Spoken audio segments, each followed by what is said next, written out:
आज हम लोग life history of angiospermic plant के बारे में पुनः उसके अगले टॉपिक में पढ़ेंगे। जैसा कि हम पढ़ चुके हैं कि एंजियोस्पर्मिक प्लांट्स के फ्लावर में मेनली दो भाग होते हैं, एक मेल रिप्रोडक्टिव ऑर्गन्स और एक फीमेल रिप्रोडक्टिव ऑर्गन्स। तो मेल रिप्रोडक्टिव ऑर्गन्स एंथर है और एंथर के फट जाने पर, डिसेंस हो जाने पर यहाँ पर माइक्रोस्पोर और पॉलन ग्रेन्स और मेल सेक्स सेल्स बाहर निकल आती है। तो मेल सेक्स सेल्स में कौन कौन से भाग यहाँ पर इसमें हमें दिखाई देते हैं, तो मेल सेक्स सेल्स में देखते हैं बाहर की ओर यहाँ पर एक एग्जाइम्स होता है जो स्पोरोपोलेनिन फैटी एसिड से मिल करके बना होता है। यह फैटी एसिड काफ़ी सख्त और मजबूत होता है, इसी के कारण यहाँ पर परागकण का फासिल काफ़ी लंबे समय तक संरक्षित और सुरक्षित बना रहता है। एग्जाइन के अंदर जस्ट एक पतली लेयर इंटाइन पाई जाती है जो सेलुलोज प्लस पेक्टिन से मिलकर के बनी होती है, इसे पेक्टिव सेलुलोज भी कहते हैं। पॉलन ग्रेन्स के अंदर जो न्यूक्लियस हमारा होता है वह न्यूक्लियस हैप्लॉइड अवस्था में होता है, अर्थात इसमें क्रोमोसोम का एक ही सेट या एक ही जीनोम्स पाया जाता है। मोनोकाटिलिडन्स में एक ही जर्मपोर पोर्शंस पाया जाता है, जबकि डाइकोटिलिडन्स में 3 तक जर्मपोर पोर्शन पाए जाते हैं। इसी के बाद देखते हैं पर स्पोरोपोलेनिन रेजिस्टेंस होता है किसके लिए, फिजिकल एंड बायोलॉजिकल, जैविक और भौतिक कंडीशनों के लिए यहाँ पर रेजिस्टेंस होता है, अर्थात decomposition so pollen walls preserved for long period in fossils depositions. तो ये काफ़ी सख्त मजबूत होने के कारण इसका जीवाश्म काफ़ी लंबे समय तक बना रहता है, संरक्षित रहता है या जीवाश्म बनाने में सहायता करता है।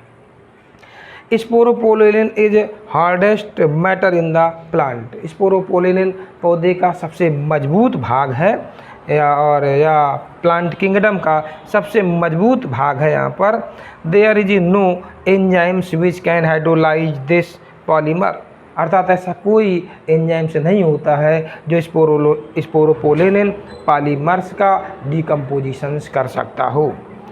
इसी के जस्ट बाद यहाँ पर एग्जाइम्स पोर्शंस पर पॉलन किट पाई जाती है। पॉलन किट ये मेन रूप से आयली होती है, स्टिकी होती है और पॉलन ग्रेन्स के बाहरी सरफेस पर पाई जाती है। मैच्योर पॉलन ग्रेन्स के सरफेस पर पॉलन किट इंसेक्ट के द्वारा इन पॉलन ग्रेन्स को एक स्थान से दूसरे स्थान पर पॉलिनेशंस के लिए ले जाने में सहायता करने का काम करती है। पॉलन किट हमारे जो है वो लिपिड्स एंड कैरोटीनॉइड्स से मिलकर के बना होता है। अब यहाँ पर देखते हैं कि जो पॉलन ग्रेन्स हमारा परागकण है या माइक्रोस्पोर है वो किस प्रकार से, इसमें कौन कौन से भाग हैं। तो सबसे पहले इसका जर्मिनेशन किस प्रकार से होता है, तो इसको ABCDEFGHI करके इन स्टेप्स में इसको यहाँ पर बताने का प्रयास किया गया है। पॉलन ग्रेन्स में सबसे पहले बाहर की ओर यहाँ पर एग्जाइम्स है, फिर इसके अंदर की ओर एंटाइन है, फिर साइटोप्लाज्म के जस्ट बीच पोर्शंस में पूर्ण विकसित अवस्था में न्यूक्लियस और नीचे को यहाँ पर जर्मपोर पोर्शंस। तो इसका न्यूक्लियस हमारा जो है यह समसूत्री या माइटोसिस डिवीजन के द्वारा डिवाइड होकर के 2 न्यूक्लियस का निर्माण कर लेता है।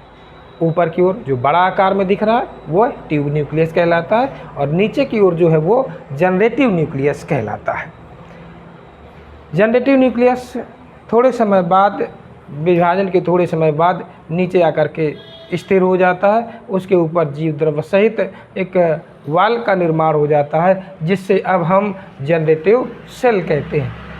यह जनरेटिव सेल आकार में आधार भाग से जुड़ करके या सेल की वाल से जुड़ करके लंबाई में वृद्धि कर जाती है। जनरेटिव सेल्स अटैच टू वाल एंड इलोंगेटेड, लंबी हो जाती है। कुछ समय के बाद यह जनरेटिव सेल्स आधार भाग को छोड़ देती है।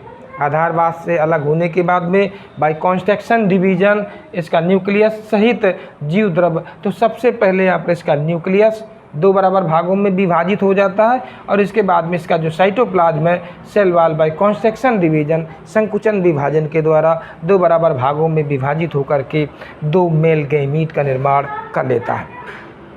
इस समय तक यहाँ पर इसकी एग्जाइम्स जल खनिज लवण को एब्जॉर्ब कर लेती है, क्रैक हो जाती है, जर्मपोर पोर्शन से इंटाइन बाहर की ओर यहाँ पर निकलना प्रारंभ हो जाती है। ठीक है।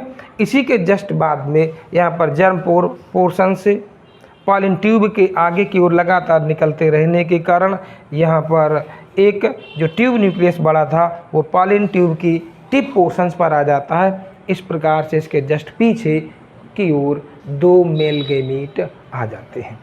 तो अब यहाँ पर देखते हैं, तो यहाँ पर इस पॉलिन ट्यूब की खोज किसने की थी?